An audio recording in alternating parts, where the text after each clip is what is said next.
Okay, great. Do you have children or grandchildren? Yes, I 2 grandchildren and 3 children, and they're all fully behind the XR campaign. Okay, great. What do you say to people that say that if we move our money out of fossil fuel companies, then the pension funds might be less well funded? Well, that's not the case according to the Wall Street Journal, which this week put an article out saying that green investments are going to be the gold rush for the next 20 years, and it's a sustainable investment that's going to make investors, private and pension funds, wealthy.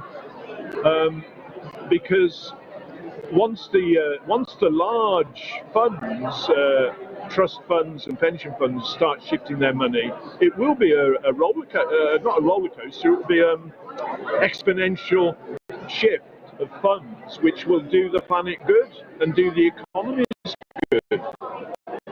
Move it away from armaments and pharmaceuticals and fossil fuels towards sustainable jobs in the green economy. Okay, great. And just the last question, what would you say, if there's people watching, what would you say that they could do at home? Well, everybody can do a bit at home. They can think about their recycling and things as simple as that. They can think about where they go for their holiday, but they need to check where their personal pension funds and bank accounts are being used, because they have power over those, and they can take personal responsibility for making sure that their pension funds, their private investments, are all shifted to ethical, green and sustainable funds, which will make money for them. Okay, amazing. Is there anything else you'd like to say? No, win-win. Okay, thanks very much. Okay, well, hope it goes well for the rest of the action. And was that going out?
Why are you here? I'm here because it's code red for humanity, for all the living creatures on earth. We have to act now. Keep it in the ground! Jeg er her fordi at jeg har 2 barn, og jeg er skikkelig redd for deres fremtid. Because all human life is in danger with the climate change. It's becoming a climate catastrophe. Even in Europe now there are many fires in Italy, in Greece, in Turkey, in Portugal, in France. So everywhere there are people dying. Jeg er her fordi menneskeheten er I ferd med å utslette seg selv. Jeg vil ikke være med på det kollektive selvmordet. Jeg har en sønn på 2 år som jeg vil kjempe for. Jeg vil at han skal ha en levelig fremtid, og vi vet at med fossil brennstoff og den industrien så har ikke han noe fremtid. Sluta borra olja! Sluta borra olja! Sluta borra olja!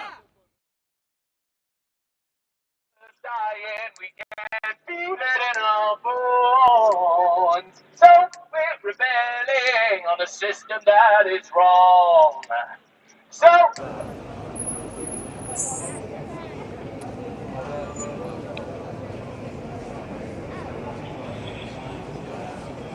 here we are, back at London Bridge, and we've got a die-in happening. So some of our elders and grandparents showing what happens to the elderly, but what will happen to everybody when climate change really gets going. Absolute calamity.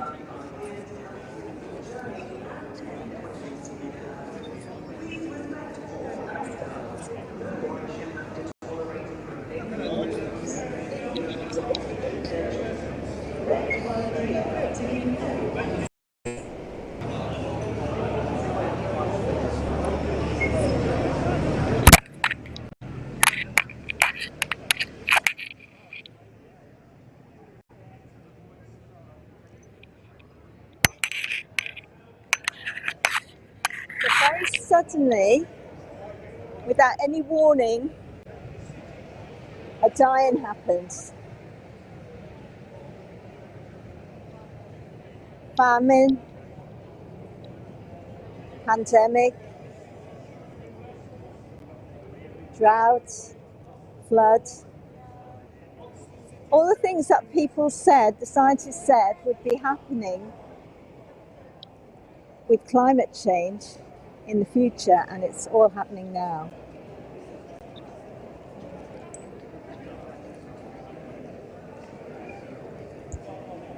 Of course, our elders are particularly vulnerable.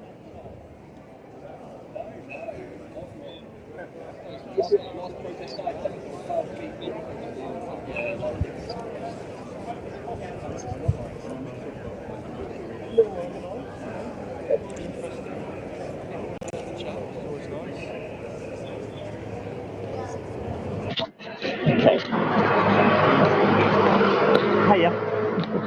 Could you let people know what's on? Hello, we're in Tooling, just under London Bridge, and this is the Elders and Grandparents Rebellion.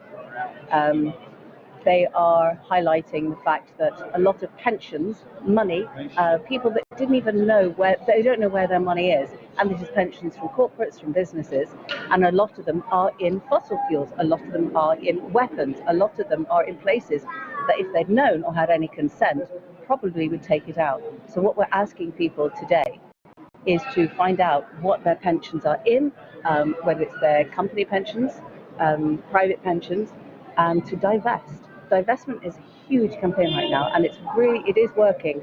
A lot of businesses and even campuses are actually moving out of the investment into these because they have no control, or they thought they had no control. This is one place, one really important place where people can actually take the lifeblood, if you like, out of the system, and it would work. So everyone needs to find out exactly where their money is going and what their money, is entitled to, and literally the thing that is killing their grandparents and their grandchildren. It's literally the thing that is carving them. So yeah, let's do it. Let's pull out those little suckers of poison. How could people go about doing that? They can either find out through their private pension companies, literally phone them up. I did this. And I was really surprised and slightly embarrassed. I had a pension, I had a job once, it was great. And so I had this small amount of money, and yeah, I phoned them up, and it was in weapons. It won't even say because it's for weapons. It just says, a certain company, and you go and you look it up, or in fossil fuels, so it might be in energy resources, it might be in, the top energy companies in the world. Could be in extraction, could be in coal mining, could be in nuclear power, all of basically infrastructure projects, if you like, around the world that are sucking up money and needing this, needing those resources. So yeah, find out through, if you are a student, you find out where your college, where your university, where it has its money. Every single business has its money, through shares, whatever, invested in companies.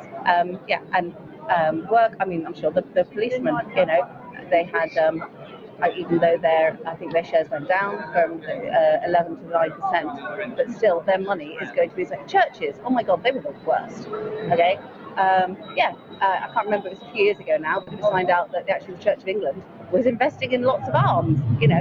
It said it didn't know. I completely believe it.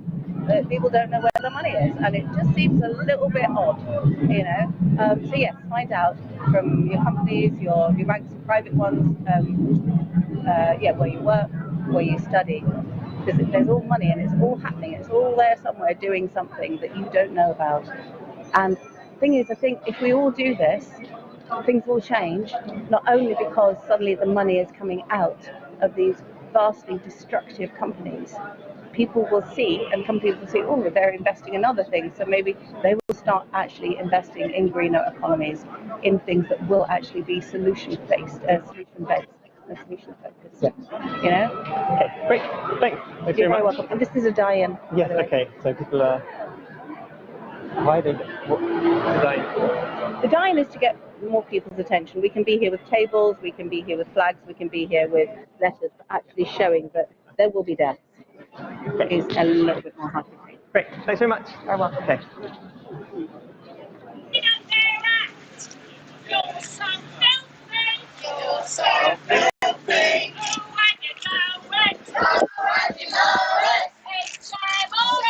HMRC. In every party. You're so dirty. And you're disgusting. Boris Johnson. In every party.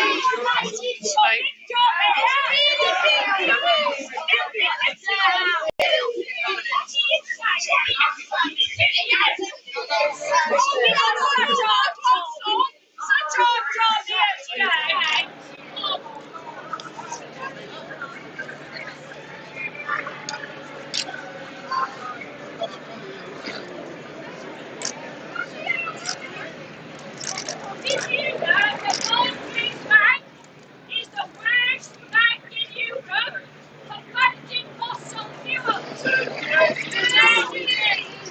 the tune of £85 million.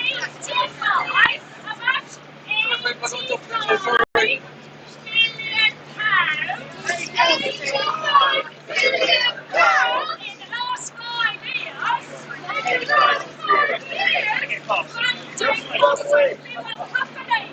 Funding fossil fuel companies. Nothing of abiding people. Pay your taxes. You are supporting the climate and ecological emergency.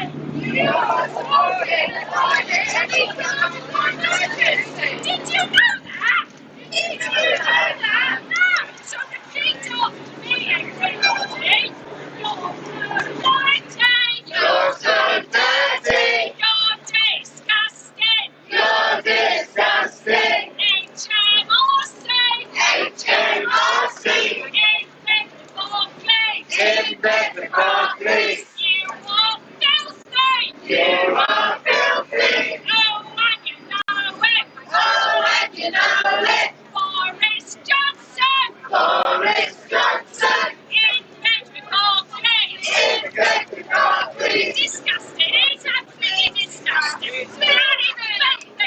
Come on, ladies. Good order. Come on. She's got you on his back. So filthy.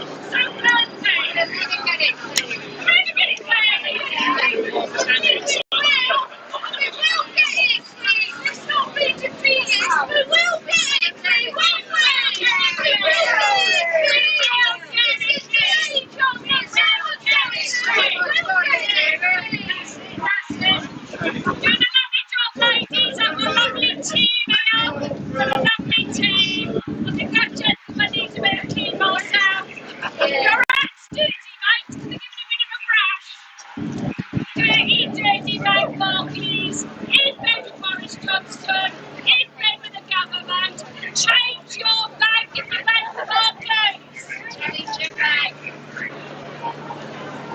One more song now. You're so dirty, join it. You're so dirty. No one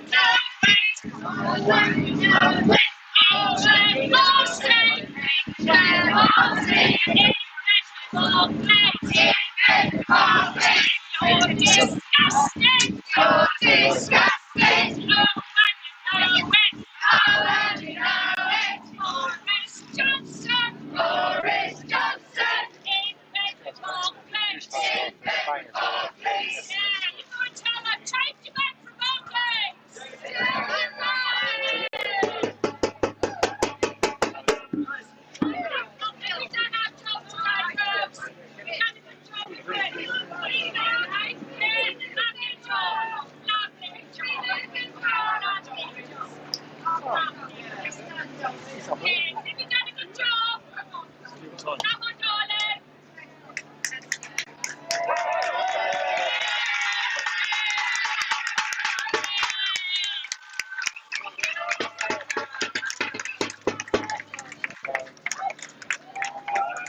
I changed my diet to plant-based because of the greenhouse gas emissions in animal agriculture.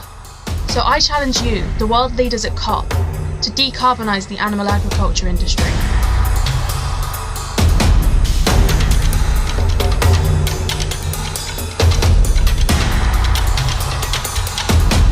Working together, every reduction of our carbon footprint will help towards the climate crisis. For me, I've supported moving away from the fast fashion industry, using recycled, reused or vintage clothes.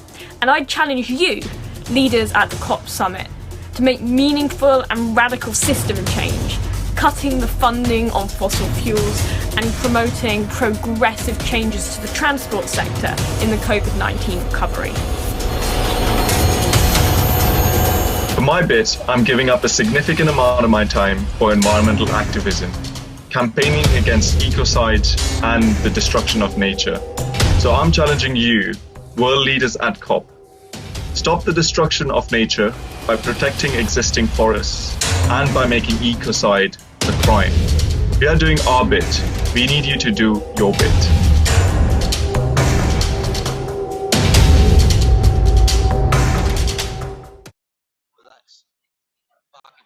Fulfilling their obligations under that contract to be sustainable. I recently become a grandfather. I'll do whatever I take to protect my child's future. That's part of the duty of being a father and a grandfather, is to look after your children and to make sure that you do everything they can, that they can live a happy, healthy, peaceful life. And this is not what we're doing. We've got to move away from the fossil fuel industry, move the car industry. Said they want to invest in electric cars, but electric cars aren't the answer when the roads are all blocked and we're producing masses of carbon just by producing those cars. We've got to have the infrastructure in place to live in the future in a world where we're ever increasingly threatened by drought, flooding, fire. All over the world, we've got, irrespective of where you live, it's not just a problem in the global south anymore, but where they're experiencing massive droughts and heat extremes as a result of our action. We are responsible for their inability to live in certain areas of the world. There are areas of the world that are going to be totally uninhabitable. It could be up to a third of the world's surface totally uninhabitable. And we're responsible for that, so we owe a duty to live a life in a different way that doesn't harm other people. That's a basic part of being part of a society, is you don't carry out actions that harm other people. But we seem to be able to justify it with these dreams of economic growth and these dreams that we're alleviating poverty by creating economic growth, but it's not creating a sustainable planet. It's not creating real wealth. It's creating a fake wealth that just lures people into a materialistic way of life, which is resulting in the poorest people in our world suffering immeasurable damage. And we've got to show our government that we're not going to accept it. We've got to show that they are not the world leaders in cutting carbon emissions that they say they are. We're still about 10 times more than using about 10 times more carbon than we need to be sustainable. But the only thing we've done is cut coal production because it's uneconomical. We're not moving away from oil and gas. They've got no plan to move away from gas. If that £130 billion of Barclays has been spent on fossil fuel investment, it's been spent on insulating our homes, or on renewable energy, or on renewable energy storage, it might be excellent, but it's not. They take the easy option. It's easy to invest in fossil fuels because it's an established industry. They're not prepared to take the risk because they know can use the easy option. Until you ban the investment in all new fossil fuel investment, you won't see the investment going into the industry. Can I investment going into the sustainable projects that we need. Can I just sort of backtrack a bit to what you were saying at the beginning? So HMRC, so HM Revenue Customs, which collects our taxes and which then presumably puts those taxes it collects in a bank, is currently banking with Barclays. And Barclays has continued to invest substantial amounts in fossil fuels since the Paris Agreement, which was when it was established that we can't go above 1.5 degrees, or we were going to do our best to try not to go above 1.5 degrees of warming. In essence, could you say that if you have paid tax since, well, over the last few years, some of that money has gone into a Barclays bank and potentially has been invested in fossil fuels which are destroying our future? Yeah, I mean, the fees on the collection of those taxes will go to Barclays Bank, which will help them establish themselves as a legitimate company in the eyes of the government and in the eyes of the people. But they're not. When they're investing that amount in fossil fuels, we've got to say that it's totally unacceptable now. We're demanding that the government use an ethical bank to collect taxes from British people, which is not an absurd demand, is it, just to be ethical? Not really, and particularly on a financial basis, given the number of major financiers, Mark Carney, the previous head of the Bank of England, saying that we have to have a banking system that is based on something more sustainable than just fossil fuels. So, and thank you very much for your time.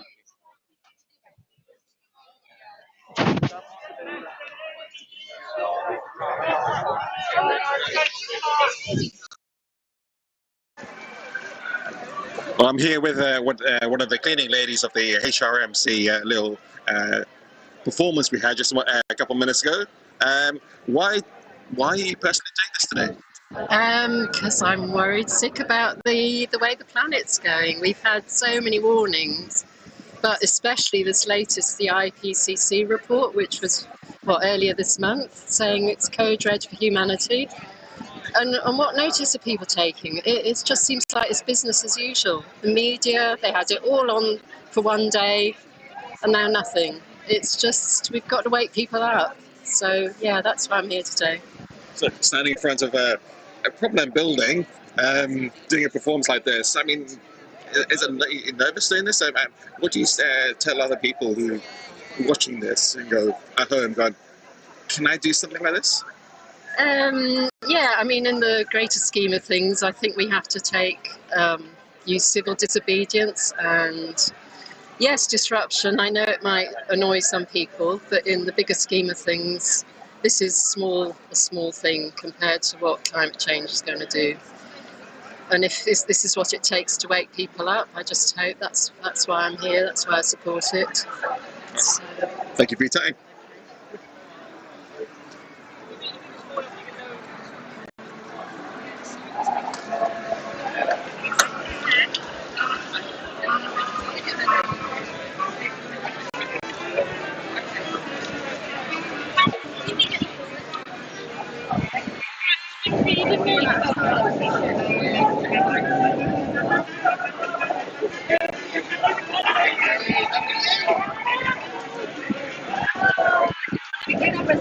Let me take that.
Hi everyone, I'm joining you from Parliament Street outside HMRC. We've taken the streets over here and we're demanding an end to fossil fuel subsidies and fossil fuel investments. It's the second day of the rebellion, my second day over here as well, and it's been really good out on the streets and calling for more action on climate change, especially after COVID and after the slowdown. It's good to be out in the streets again. But even in the last year, even though we've seen so many extreme weather events happening, especially in July, we've only seen empty promises from our government, and we've not seen any real action. Actually, one of the reasons I came down and I thought it was necessary for me to be here was after seeing what was happening in last month, actually in July, what happened in Germany, what happened in Greece, what happened in America and in California, the wildfires over there. And so in London itself, currently we are seeing a few people being carried away by the police. I believe they're being arrested.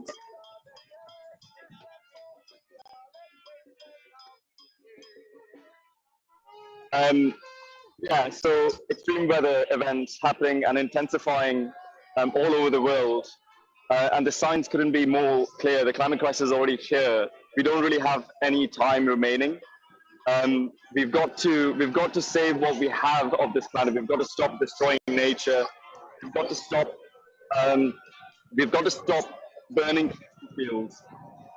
We've got to, when a pipe is leaking, you stop the leak. If you're already in trouble, we need to stop burning fossil fuels. But governments around the world are still continuing to burn fossil fuels as if there is no emergency at all. Our government has declared a climate emergency, but they're not acting like it's an emergency yet. When will they wake up? When will they actually realize that, oh crap, we've missed our chance to take action on the climate crisis before millions of people die? The IPCC report that came out this month said it's called Red for Humanity. And they're saying that we will likely hit 1.5 degrees Celsius by 2040, which before our main aim was to limit 1.5 degrees Celsius by at least by 2050. But if you're already going to hit it by 2040, imagine the amount of people that will be displaced or will face extreme weather or will unfortunately die as a consequence of the climate crisis. Like, whenever I think of that, like, I just can't, I personally cannot just keep quiet. I can't just pretend like nothing is happening. And that's one of the reasons why I'm here, is because I know what's coming. We all know what's coming. Everyone over here is just acting out of love for the planet and for all the people around the world who are going to face extreme weather events and unlivable conditions, especially in the global south. My family are from India, where they face extreme weather events on a regular basis now. And I'm here out of love for them, so that they have a fighting chance, and out of love for everyone else over there in the global south as well. But it's not just the global south where they're facing extreme weather events. Here in London, there's flooding. In the UK a few years ago, we saw severe flooding in different places. And it's not too far. The climate crisis is already here. It's already happening now. But we're not, I feel like our society hasn't woken up yet. And we need to do everything it takes to inform everyone about what's happening. And to make them feel like it's real. And demand change.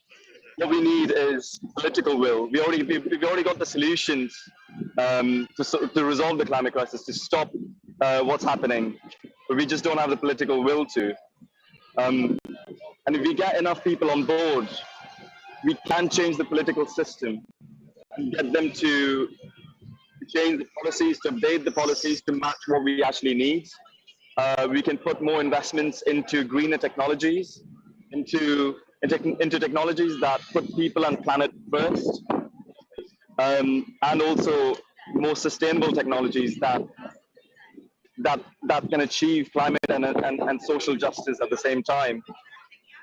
I think it's quite important to put people at the center of the climate crisis as well, because we are the ones who are going to suffer, and it needs to be a just transition as well. Yeah, we're going to be here for 2 weeks, disrupting London specifically, because this is where all the decisions are made. All the big decisions are made over here, and if we can get the politicians to wake up and realize that we're running out of time, then we have more of a fighting chance to stop the worst effects of the climate crisis and save millions of people around the world. We're going to see sea level rise by 2100, by 2050 actually, and the sea level rise is actually increasing exponentially. Many cities around the world are going to be underwater by 2100. Currently, we're on the path for a 3-degree increase in global temperature on the world. They're currently at 1.2 degrees, and we've faced such extreme weather patterns already. Facing such extreme weather patterns. We had people dying in Germany, not to mention all the people in global south who are dying from the crisis. But it's not getting reported in the news. If people are already dying from extreme weather events caused by climate change now, imagine what it's going to be like 10 years from now. Imagine what it's going to be like by 2050 or by 2040. And our government thinks that achieving net zero by 2050. How is that? How can we be okay with people lose their lives because of extreme weather events? It's mind-blowing to think that we are still on this destructive path, and pretend like everything is.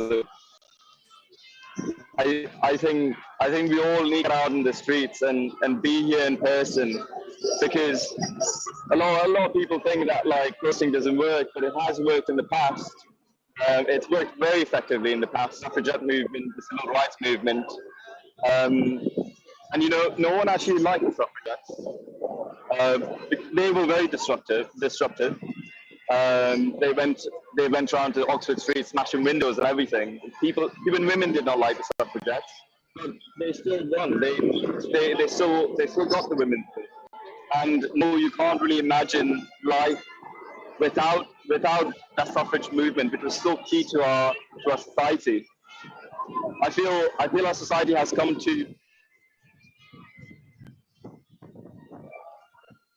I think we've come to a point where we need to take drastic action to bring about change as quickly as possible.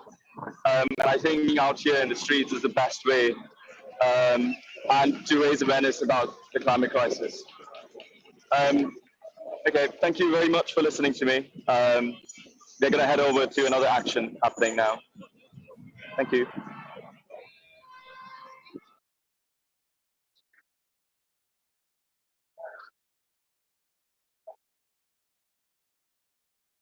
Good afternoon, everyone. I'm live streaming from Piccadilly in London. We're here for the second day of rebellion with Extinction Rebellion, and we're about to witness a march, a walk by the penitents, the XR penitents. Just about to start.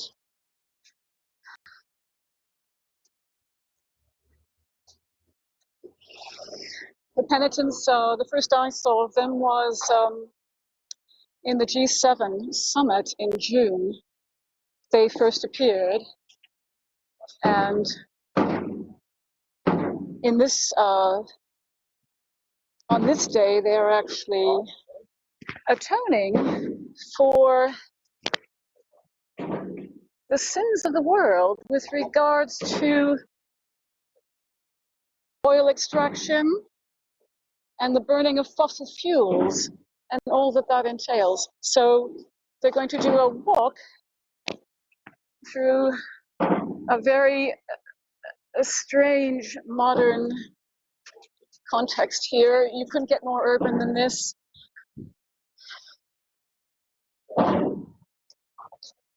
These people, penitents, actually have been around since the 4th century AD as part of Christianity.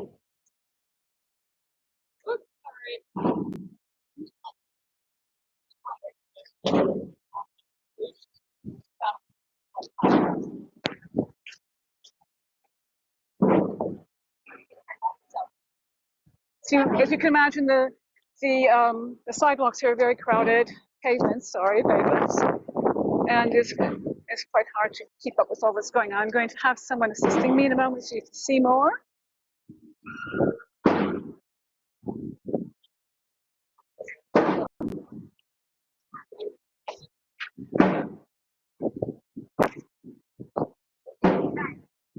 So the penitents were originally people who were atoning for serious crimes. And a lot of the trappings of the penitents have made their way into the English language even today. The wearing of sackcloth, covering oneself in ashes, wearing hair shirts. They are all representative of sacrifice in order to atone for wrongdoings. And this is what we're seeing is a modern version of this today. We're heading for Piccadilly Circus. I'm pretty sure that most of the people who are going to be seeing the penitents today are going to be a bit puzzled, perhaps. Our society is not at all as deeply religious as it was in medieval times. And so it might be quite hard to imagine what relevance they would have for us today.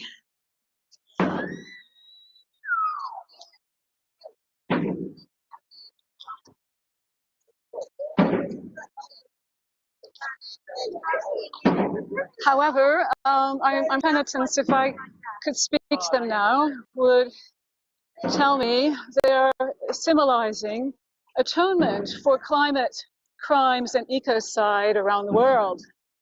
You can see some of the placards on their chests showing the different aspects of climate disruption that can be blamed on the use of fossil fuels.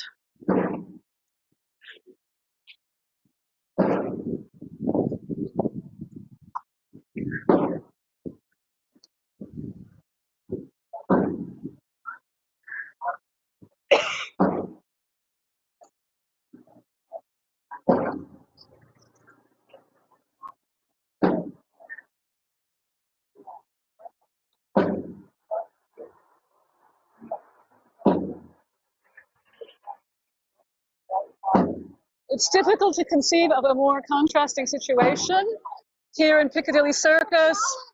If you look at the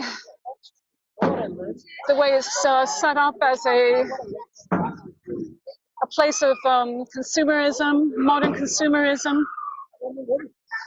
and contrast it with the humility that is being shown by these people for the damage that's been done to the climate over several decades, if the truth be known, since the Industrial Revolution. It's been building up and up.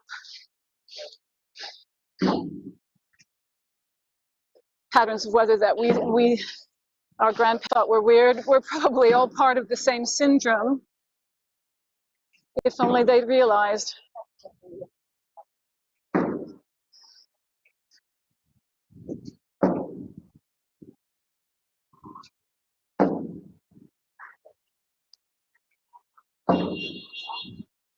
I think we will, if we can go to a small interview I did this morning before we made a start with the Penitent General. I think that would be informative as to why the XR penitents were begun. If we could go to that. Oliver, why did you form the Penitents, XR Penitents? And so what do the motivations of the penitents of the medieval period, how can they resonate with us today in a period of climate breakdown? So the penitence, it was a medieval practice in which people paid penance for their crimes by walking around in sackcloth and ashes and carrying a placard which told people the crime that they had been committing. And the practice started in Cornwall. I make no claim on starting it. The practice started in Cornwall at the beginning of the Extinction Rebellion and has grown because it has a huge impact. This is about the crimes that we as societies are committing against the planet. These are crimes of either against humanity and against the planet itself.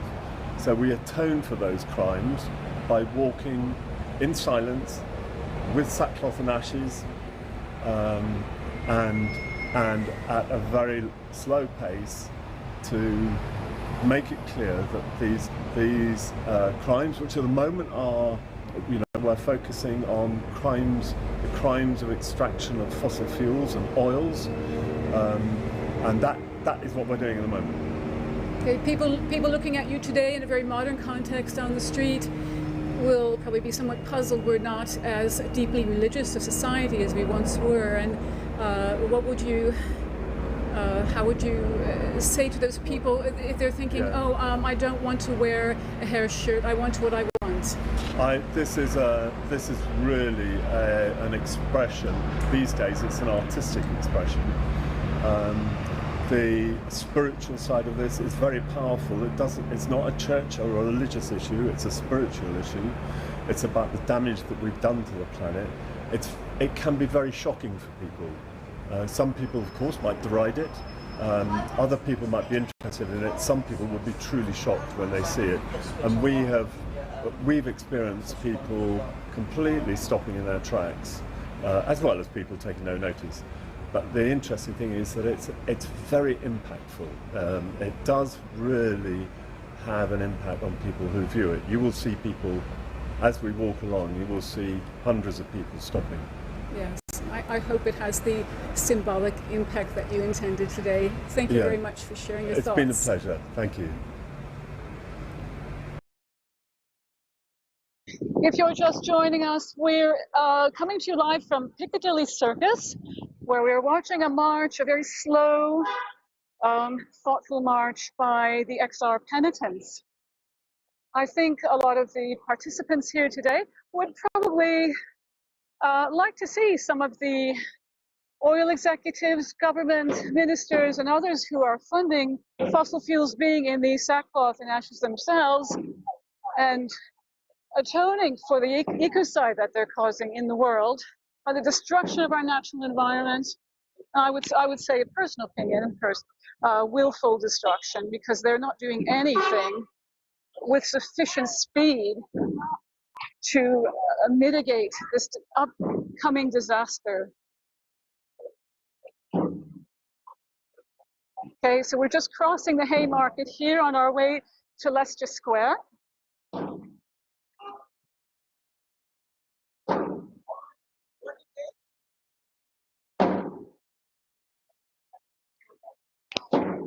I took particular interest in live streaming this event today because I feel that not enough has been said by governments, by corporations, anyone in authority in any part of the world that has mentioned the kind of sacrifices that we may have to make, and that we must make. Actually, it's more than may. We must make amongst the population of this world if we are going to keep the level of emissions at a point where human life, animal life, and plant life is all sustainable in the future.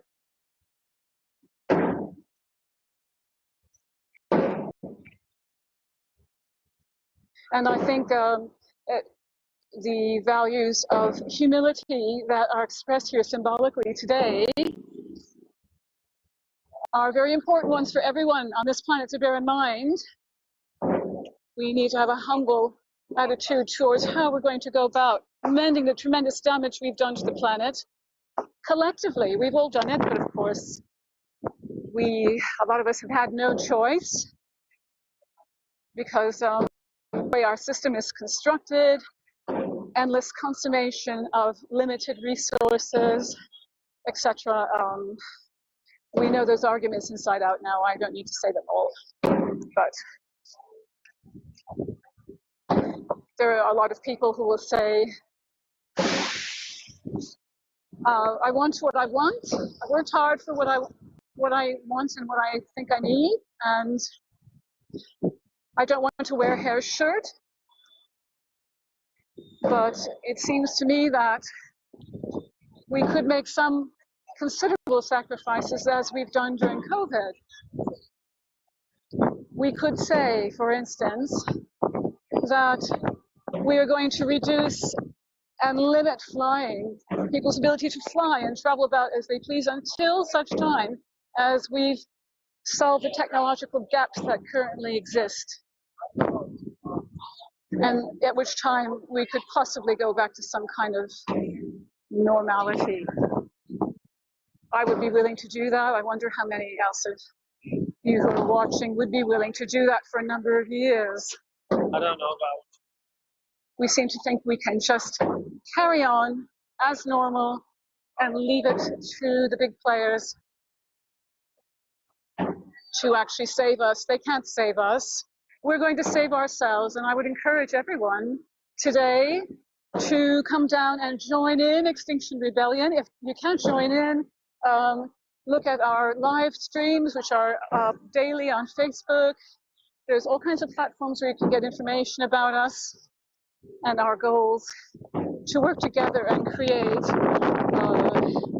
a world, a more harmonious world in which we can all thrive. I'm sure that's what you want for yourself and your children.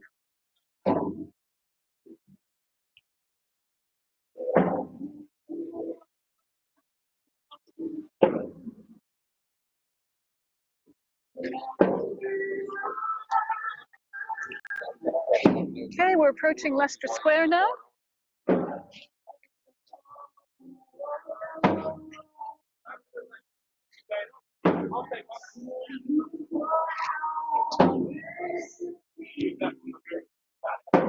as you can see, COVID is over, more or less, until the next bout of it, that is. And then, you know, life has come back to normal, which is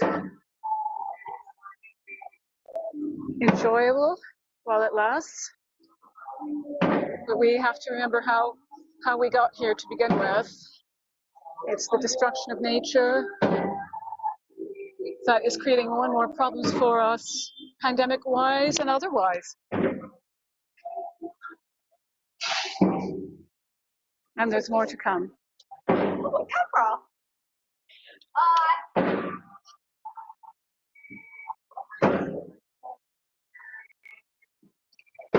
Okay, so this walk of the penitents today is in line with our latest demand during this rebellion, which is to stop all fossil fuel extraction now.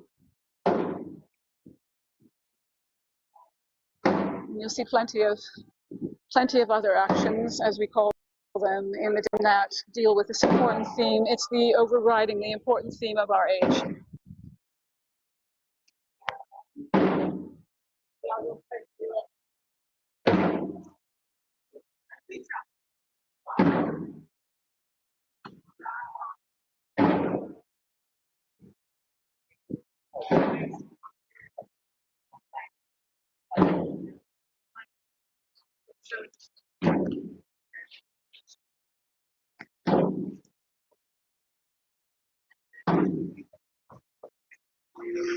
If you've just joined us, we're coming live to you from central London. Helicopter whirring overhead as usual. I don't know if you can hear it, but they're always present, keeping track of everything XR does.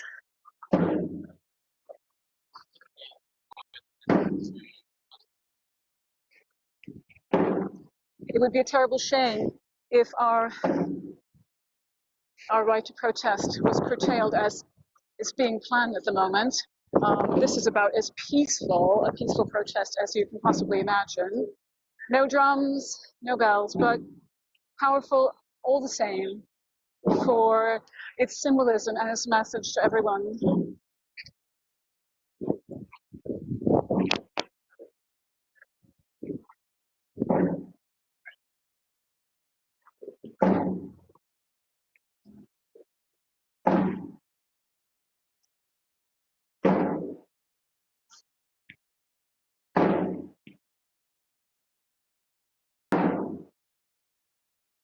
Oh, I was wrong. There is one drum.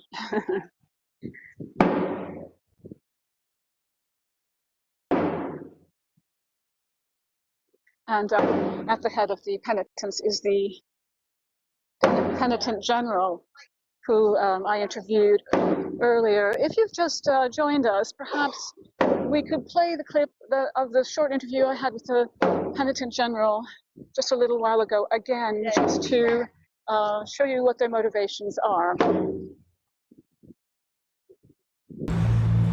Oliver, why did you form the penitents, XR penitents? And so what do the motivations of the penitents of the medieval period, how can they resonate with us today in a period of climate breakdown? So the penitents, it was a medieval practice in which people paid penance for their crimes by walking around in sackcloth and ashes and carrying a placard which told people the crime that they had been committing. And the practice started in Cornwall. I make no claim on starting it. The practice started in Cornwall at the beginning of the Extinction Rebellion and has grown because it has a huge impact. This is about the crimes that we as societies are committing against the planet. These are crimes of either against humanity and against the planet itself. So we atone for those crimes by walking in silence with sackcloth and ashes and at a very slow pace to make it clear that these crimes, which at the moment are, we're focusing on the crimes of extraction of fossil fuels and oils, and that that is what we're doing at the moment. Okay, people looking at you today in a very modern context on the street will probably be somewhat puzzled. We're not as deeply religious a society as we once were, and what would you how would you say to those people if they're thinking, I don't want to wear a hair shirt, I want what I want? This is really an expression. These days it's an artistic expression. The spiritual side of this is very powerful. It's not a church or a religious issue, it's a spiritual issue. It's about the damage that we've done to the planet. It can be very shocking for people. Some people, of course, might deride it. Other people might be interested in it. Some people will be truly shocked when they see it. And we've experienced people completely stopping in their tracks, as well as people taking no notice. But the interesting thing is that it's very impactful. It does really have an impact on people who view it. You will see people, as we walk along, you will see hundreds of people stopping. Yes, I hope it has the symbolic impact that you intended today. Thank you very much for sharing your thoughts. It's been a pleasure. Thank you.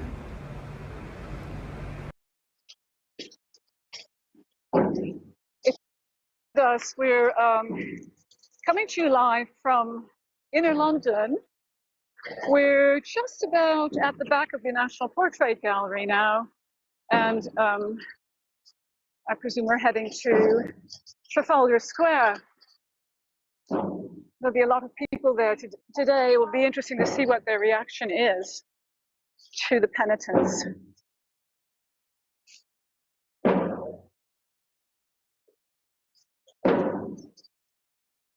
Penitents used to show humility by prostrating themselves on the ground, but I don't think we're going to see any of that today. Nevertheless, they're showing humility in the face of climate crimes committed by people who are extracting fossil fuels and people who are burning them with no alternative in place and none to be seen that is viable in the short time that we have left.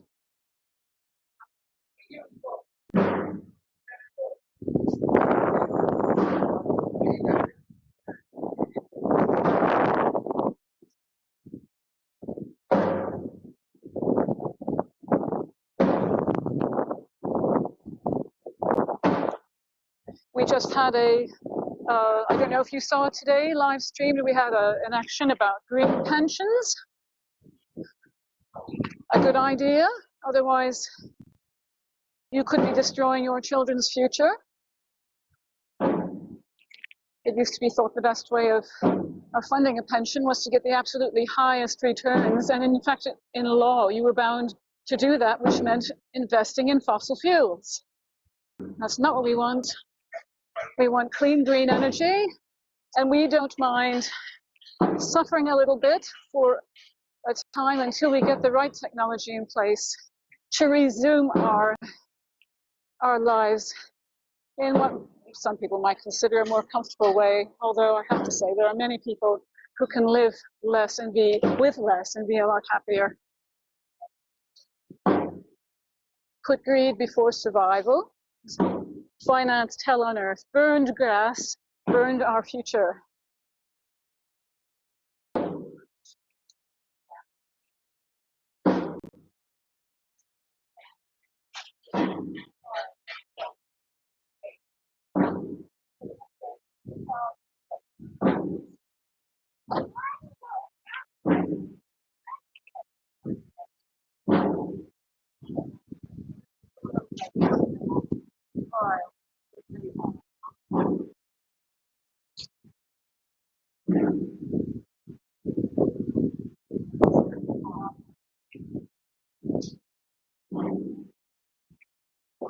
I think it's important to realize that although the idea of penitence comes from a very strong religious context, and in more than just Christian religions, I believe, atoning,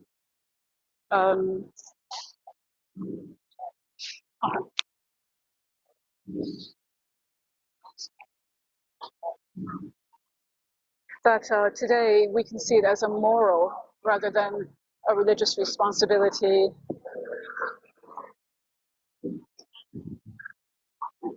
To feel empathy for the Earth's processes and to realize the limitations that we have in using those Earth's resources. It requires humility.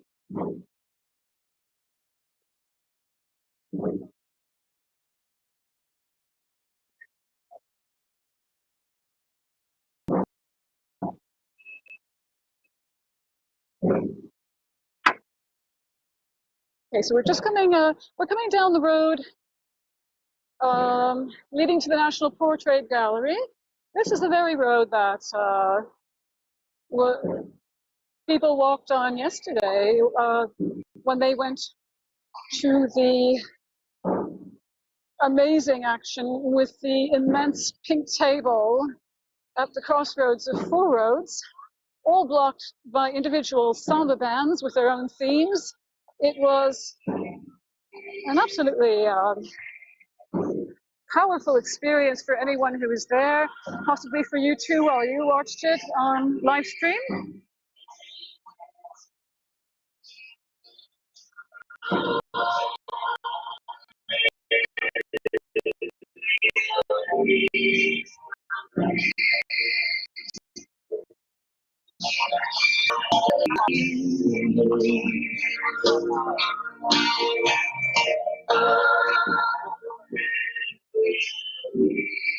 I think that gentleman is quite a familiar figure, the one who just passed with his sound system in this part of London. Seasoned rebels will know that we've seen him many times. He thinks Jesus is coming. I have to say, we think there's a lot worse coming. And we need to address it now.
Alright, we are outside the HMRC building. Just in Westminster. It's a little bit more of a party atmosphere here. Enjoying watching the film, listening in silence. Let's see, on the offices here. We saw some various films. We've had a couple of arrests, but it's all been quite quiet here. Very much a little more of a party atmosphere.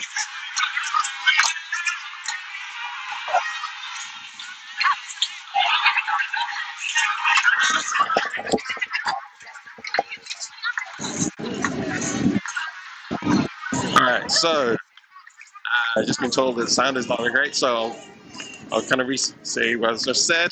We are at the HMRC building in Westminster. Lots of music going on, a little bit of dancing, a little bit of boogieing, and a kazoo. Always got to have a kazoo.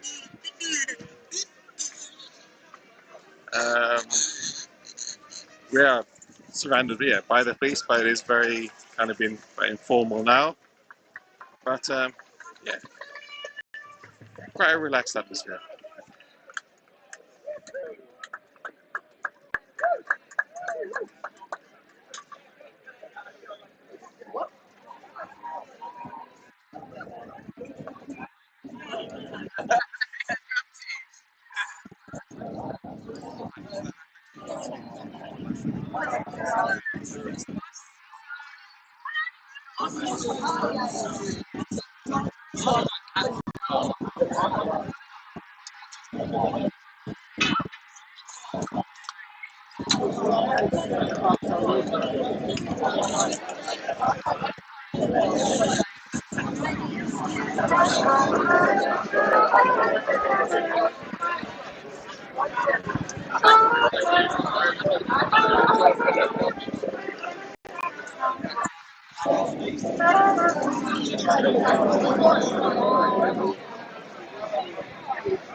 One thing we can say is that you'll never go hungry on an action. Got a couple of food wagons scattered around.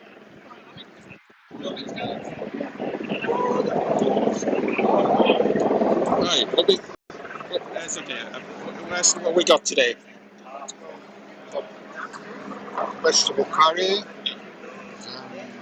pasta, some cake over here. Some chocolate bars, all vegan. Looks very delicious. It is. No complaints right now. Okay.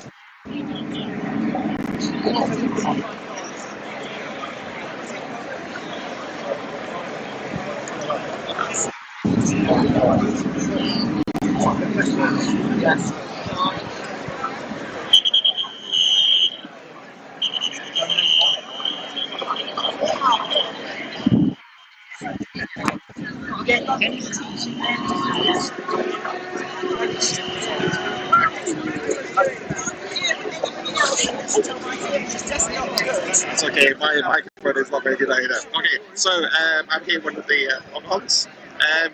Why are you doing this today?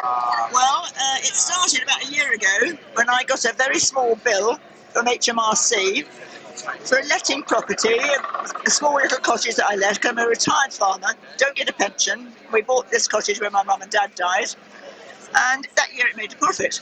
And the bill was for £143, and at the bottom of the bill it said to pay this bank account, and it gave me numbers. Okay, so I thought, well, I'll look this up, and it was Barclays. Okay, I had never until that time thought that any of our taxes were in any way involved in such an evil bank. Well, I suppose I should have just thought about that, shouldn't I, really? So when earlier this year, Extinction Rebellion were working out what they should do their action on, the rebellion, the impossible rebellion, lots of different cases were put forward as nominations for, you know, where would it most be effective. And eventually came up with, yeah, it sounds as though this HMRC government Barclays connection was something most people just didn't know about. And hence that's why we're here today, to draw this attention to it. Here's the HMRC, and a lot of people came thinking it was all about Barclays, but it's not. And you know, the point of it is that we've got the choice of what bank account we use as individuals. So we go, oh, we don't like Barclays, we can tell people not to use Barclays, but we cannot choose where our taxes go to. We're all funding our own climate change. We're contributing personages, and I was just so disgusted. That's why I'm here. I'm old, I'm 73. What else can I do? Thank you for your time.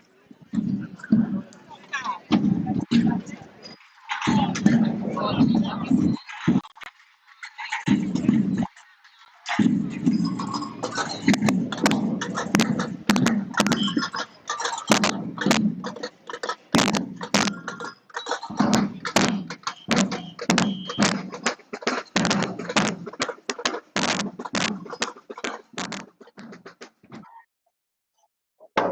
welcome back, everybody. We're live streaming from Trafalgar Square today for Extinction Rebellion's Walk of the Penitents. If you've just joined us, the penitents were very religious people who, penitents, well, they started becoming visible in the historic record since about 400 AD, which is the late Roman period. And they made visible the atonement for serious sins that they committed. They wore sackcloth, as we know, probably from all of the phrases that have survived into the English language. Sackcloth and ashes, and hair shirts, in order to suffer for the crimes they've committed. And the word itself, penitent, actually, the root word of the word penitent is early French and Latin for the desire for forgiveness. I think there's a lot of people, responsible people, people of authority these days, who could do well to ask for forgiveness for the climate crimes they've committed. We've come up with a virtually on the edge of defining a legal term for the word ecocide, and I think this is going to mean that we're going to be holding many more people to account in the future for the crimes that they're committing against the environment, unless they act now, as we in XR have always asked them to do.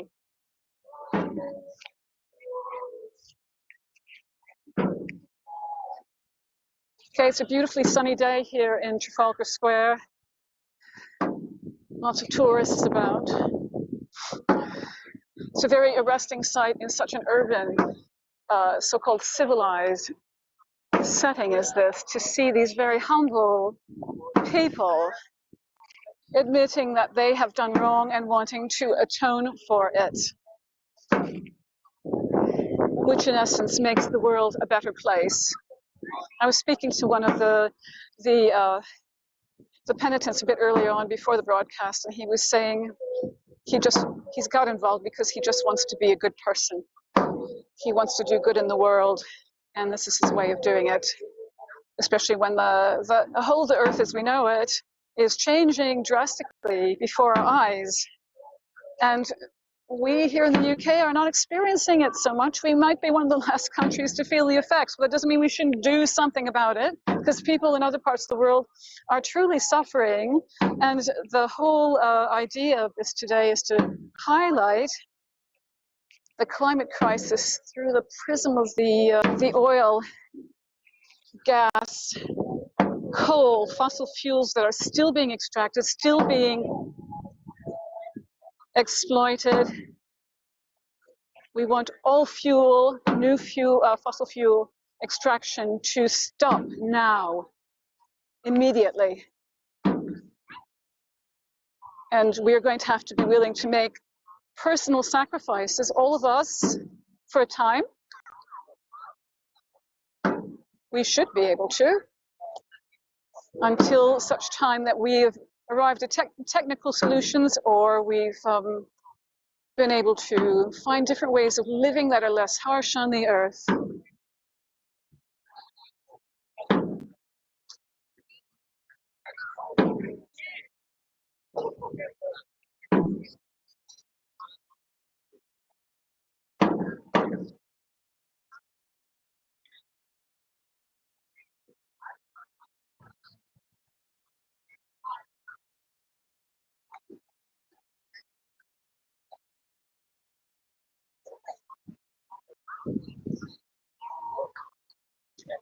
If you've just joined us, we're live streaming to you today from Trafalgar Square, where we're able to witness the XR penitents with placards on their chest showing the ecocide that is occurring through the use of fossil fuels on our world.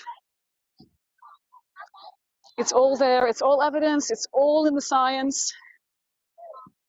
We've surrounded ourselves with scientific thought since the Enlightenment several hundred years ago, right through the Industrial Revolution. It's only recently our whole world is shaped by science, and yet we seem to think that we can pick and choose it as we like and deny that this is happening. All the scientists, virtually all of the scientists are in agreement. The Intergovernmental Panel on Climate Change report, which came out last week, is clear that we must make swift, deep, and comprehensive reductions to there.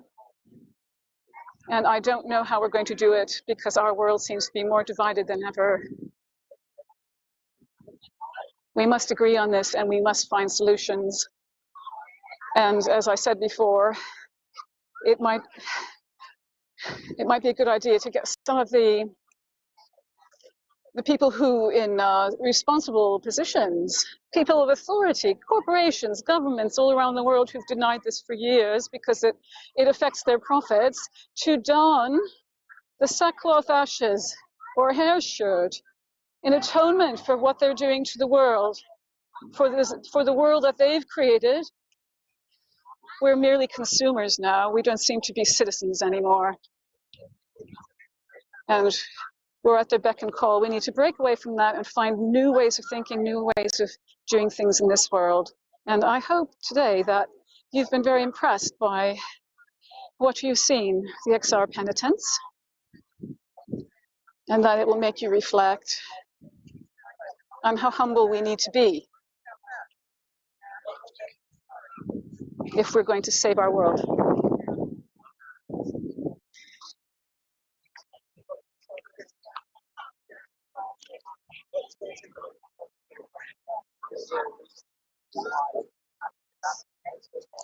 So we've got a lot of people showing interest, taking pictures. I hope they're more than just holiday snaps. I hope they, like you, are impressed by the commitment these rebels have shown today, and by all the rebels who are showing commitment this week. And we ask you to join us. We're a very welcoming bunch to make people much more aware of what we need to do. We don't have all the solutions, we admit that. We're trying to raise awareness here, but the solutions are already out there. They just need to be funded. I think that's been admitted many times. All of our 500 local governances, councils, etc., cities in the United Kingdom have plans in charge to reduce the impact of emissions, but they don't have enough funding.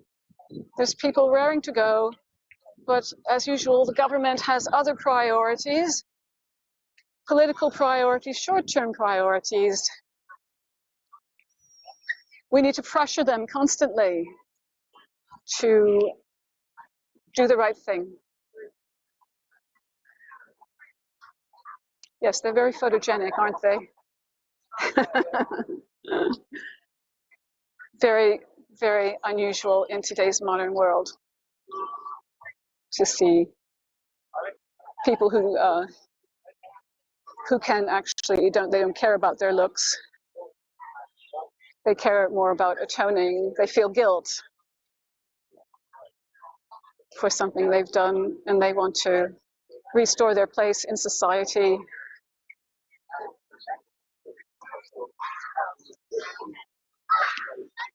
Thank you for being here with us today at Trafalgar Square.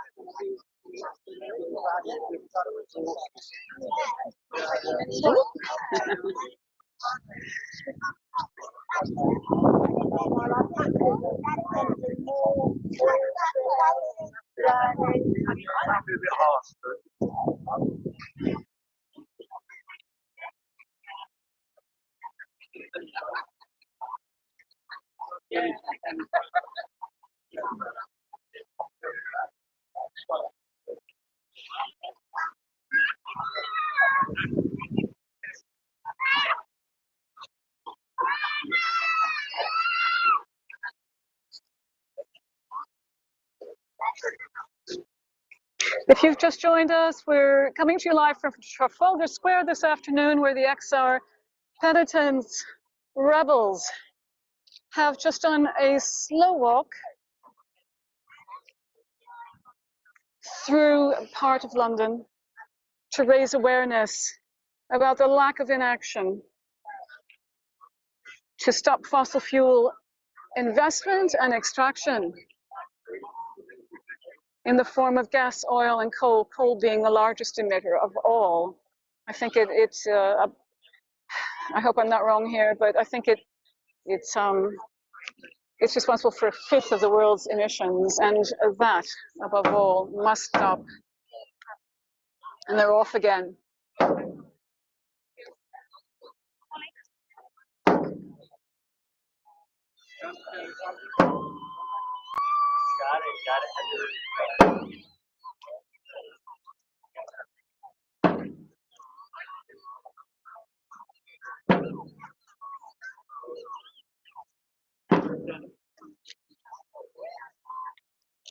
I noticed that many people who are here today are about my age. I won't say how much that is, but if I tell you that we've known about climate change for 40 years, in the 1970s when I was a teenager, oops, I gave it away, we had the beginning of the environmental movement with the start of Rachel Carson's Silent Spring book, which told about the terrible, terrible ecological damage done to the world, parts of the world, by chemicals. And that started the whole thing in motion. We had Greenpeace, well, I believe it was started in 1972. And there are all sorts of other green initiatives. Earth Day began, the recognition of Earth Day on an annual basis. So I've been living with this problem for about 40 years. And actually, I would like to be penitent today myself.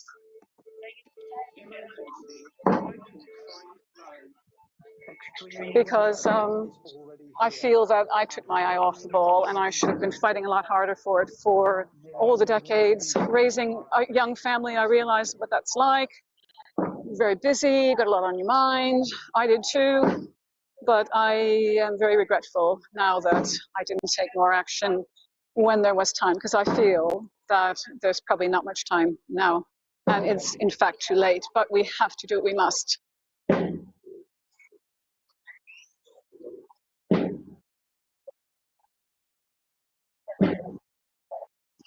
Cool.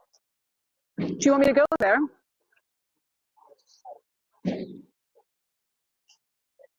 Andrew's got it, cool, okay.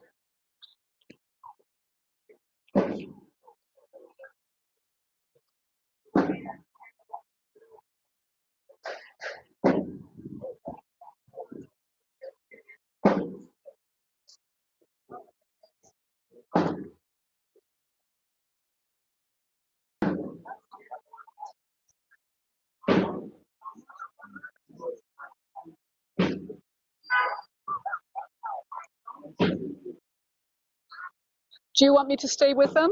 Because I have no idea where they're going.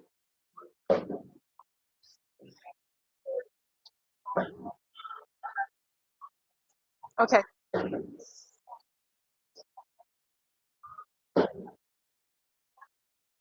Okay.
If you've just joined us, we are coming to you live from central London.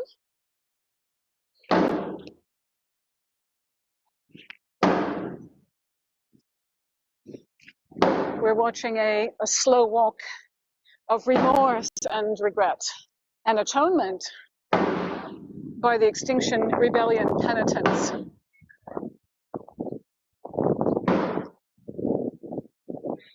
They are atoning symbolically for all of the sins committed that have helped to destroy our natural world faster than any period of time in the history of all the world.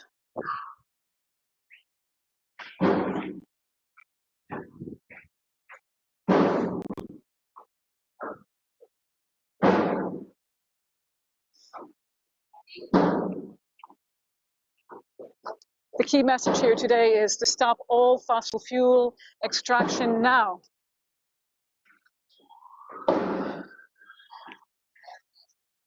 Which is what numerous reports are also telling us has to happen in order for us to keep the warming of the earth at a tolerable level for human, animal, and plant existence.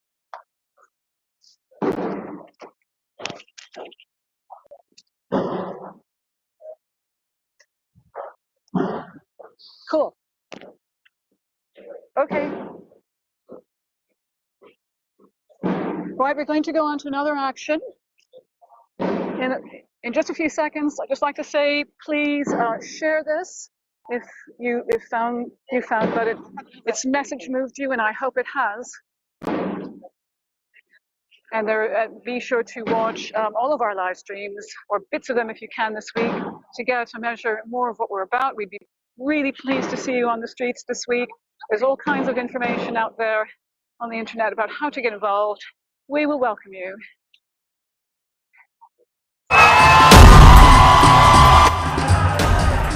I changed my diet to plant-based because of the greenhouse gas emissions in animal agriculture. So I challenge you, the world leaders at COP, to decarbonise the animal agriculture industry.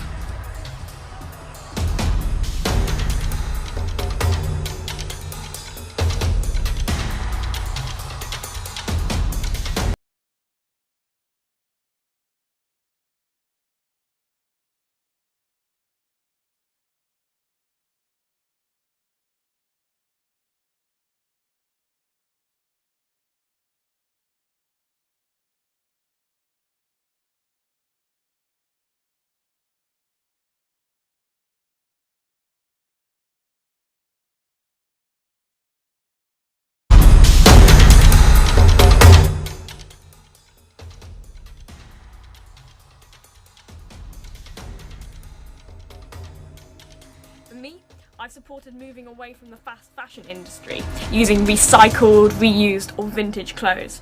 And I challenge you, leaders at the COP Summit, to make meaningful and radical system change, cutting the funding on fossil fuels and promoting progressive changes to the transport sector.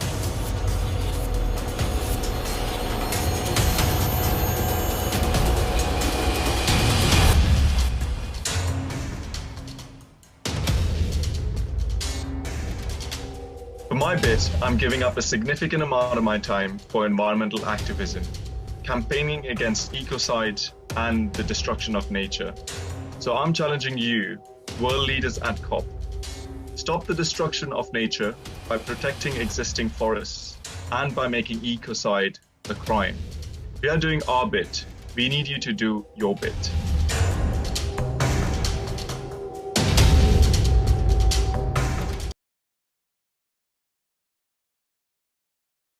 Now, the science is in. The world's climate scientists have told us unequivocally that we are destroying the stability of our climate and that we must act with urgency to ensure its future stability.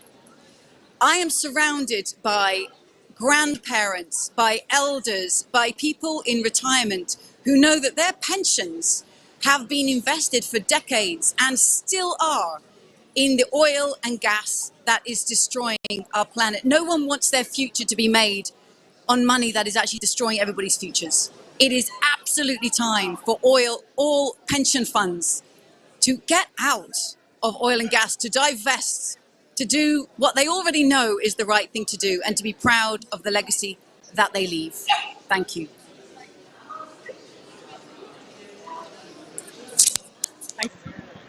So far, we've had no response.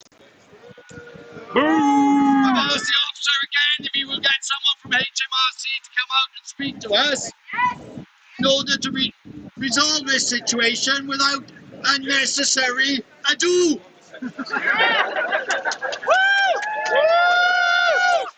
For you. That is the present situation. So I'm speaking to all the people that lock ons and they're in agreement with that. Other than that, I've offered them half a road maybe, or 1 lane. So, we'll wait to see what they want to do. Yeah? Everybody okay? Yeah! You want some Tom Jones? Come on, get some Tom Jones.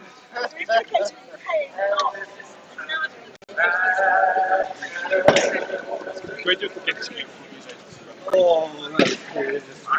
Sorry, you seem to be kind of Yeah, sorry.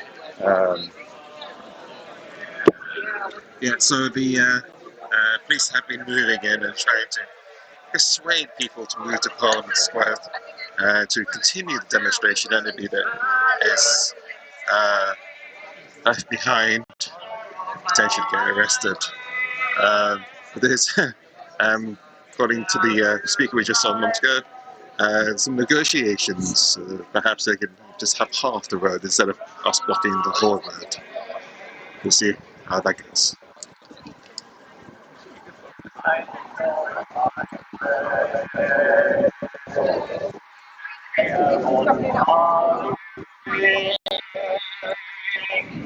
Now we're nearly out of time, but this is an emergency. There'll be no need for it. So we have to rise up now, or there's one life will be for fighting. I'm sorry, my children, I didn't want to frighten you, and this is no story. This is an emergency. Our leaders have all failed us, and so we have to rise up now and join the rebellion. And so we have to rise up now and form the rebellion.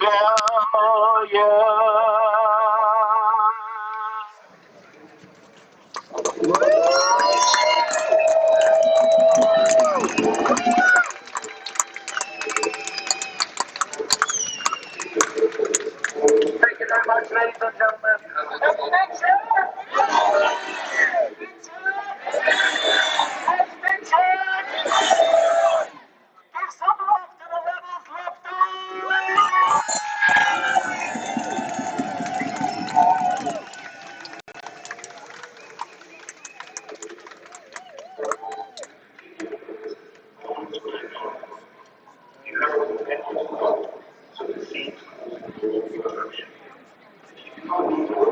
It looks like the police have got their own megaphone system. I wonder if that causes a nuisance.